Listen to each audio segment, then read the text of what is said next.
नमस्कार, मी राजेंद्र तिडके आणि आपण पाहतात युवा दर्पण लाईव्ह। सुरुवातीला पाहूयात आजच्या ठळक घडामोडी। कल्याण डोंबिवली महापालिकेत मोठा ट्विस्ट, मनसेच्या नगरसेवकांचा शिंदे गटाला पाठिंबा, महापौर महायुतीचाच असणार श्रीकांत शिंदे। मुंबईत ठाकरे गटाच्या नगरसेविका doctor Sarita Maske not reachable, सेना भवनातील बैठकीला दांडी, चर्चेला उधाण। शिवसेनेच्या सत्ता संघर्षाची सुप्रीम कोर्टातील आजची सुनावणी आता 23 जानेवारीला होणार। आणि एकनाथ शिंदेंची अचानक दिल्ली भेट, भाजपच्या नेत्यांशी गुप्त भेटीगाठी, मुंबई महापौर पदावर चर्चा झाल्याची माहिती। आणि आता बातमीपत्र बीड जिल्ह्याचं आणि राज्यातील इतर घडामोडींचं सविस्तर। रस्ते अपघातामध्ये होणारी जीवितहानी टाळण्यासाठी आणि दुचाकीस्वारांच्या सुरक्षिततेसाठी जिल्हा वाहतूक शाखा बीड यांच्या वतीने बीड शहरातील विविध शाळा व महाविद्यालयामधील विद्यार्थ्यांना हेल्मेट वापराबाबत सविस्तर मार्गदर्शन करण्यात आले। यावेळी विद्यार्थ्यांना हेल्मेट न वापरल्यास होणारे गंभीर परिणाम, अपघाताच्या वेळी डोक्याला होणाऱ्या जखमा तसेच योग्य दर्जाचे हेल्मेट वापरण्याचे फायदे समजावून सांगण्यात आले।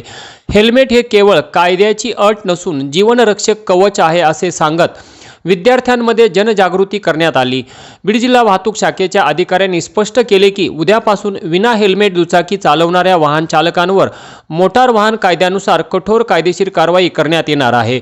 सर्व दुचाकीस्वारांनी स्वतःच्या व इतरांच्या सुरक्षिततेसाठी वाहन चालवत असताना अनिवार्यपणे हेल्मेटचा वापर करावा, तसेच वाहतूक नियमांचे काटेकोर पालन करावे असे आवाहन बीड जिल्हा वाहतूक शाखेच्या वतीने API सुभाष सानप, PSI विजय जाधवर व अंमलदार यांनी केले।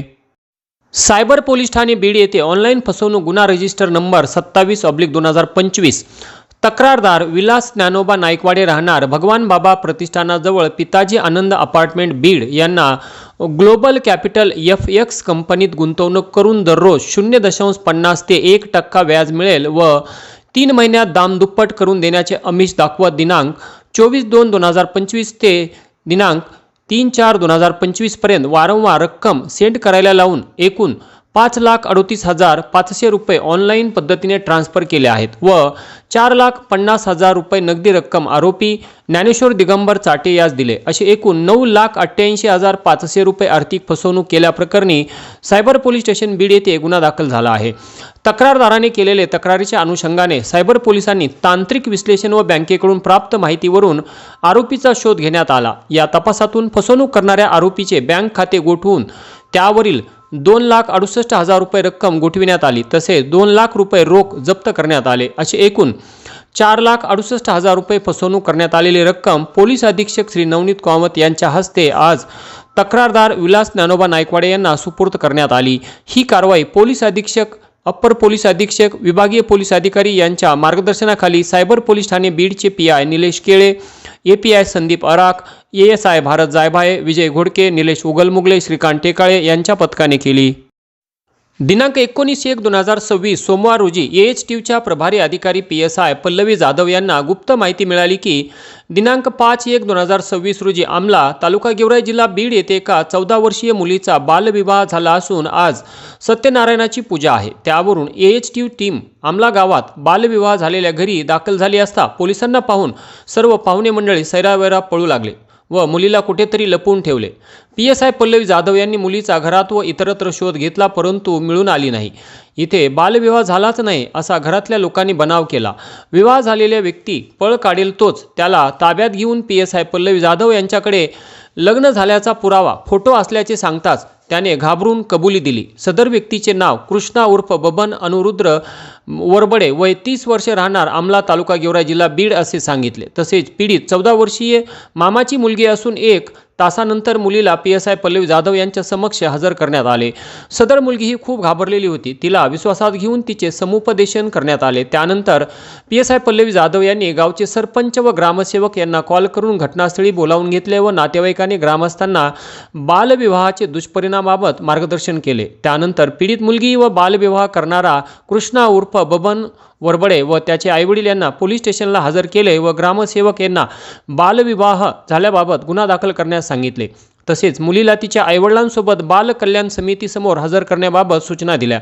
सदर कारवाई पोलीस अधीक्षक श्री नवनीत कामत, अप्पर पोलीस अधीक्षक श्री सचिन पांडकर यांच्या मार्गदर्शनाखाली PSI पल्लवी जाधव, उषा चौरे, प्रदीप येवले, अशोक शिंदे, योगेश निर्धार सर्व AHT बीड यांनी मिळून केली।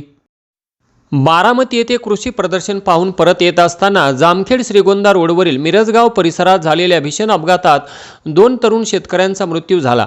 श्रीकांत नानासाहेब खामकर वय 20 वर्षे आणि महेश आप्पासाहेब खामकर वय 22 वर्षे हे दोघेजण दुचाकीवरून बारामती येथे कृषी प्रदर्शन पाहण्यासाठी गेले होते. दिवसभर प्रदर्शनातील विविध स्टॉल्सना भेटी देऊन आधुनिक तंत्रज्ञानाची माहिती घेतल्यानंतर ते रात्री आष्टी तालुक्यातील मातकुळी येथे आपल्या गावी परत येत होते.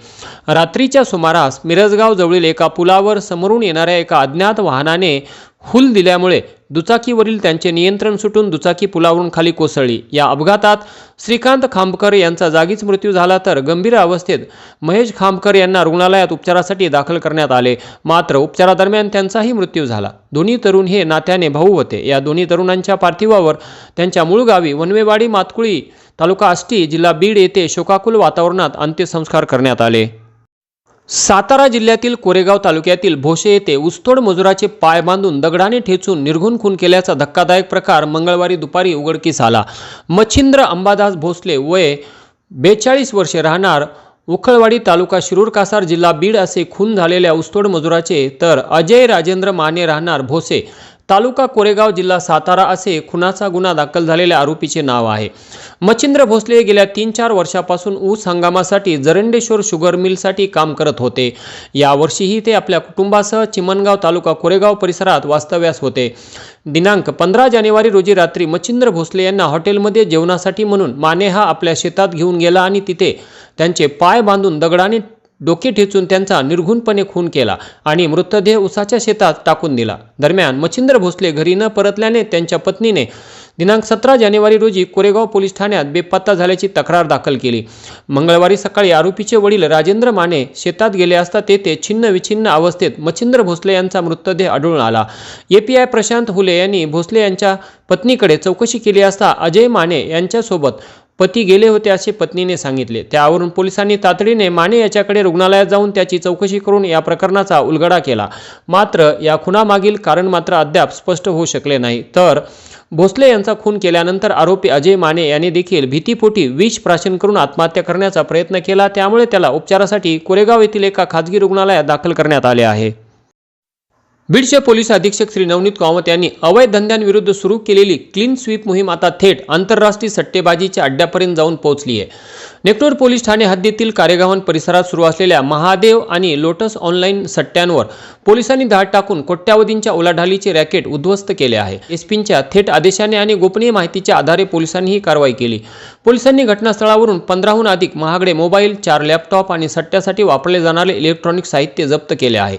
आणि याचबरोबर आजचं बातमीपत्र संपलं. उद्या पुन्हा भेटू काही नव्या आणि ताज्या घडामोडींसह. तोपर्यंत पाहत राहा युवा दर्पण लाईव्ह चॅनल. लाईक करा, सबस्क्राईब करा आणि खाली दिलेल्या बेल आयकॉनला प्रेस करा. तोपर्यंत नमस्कार.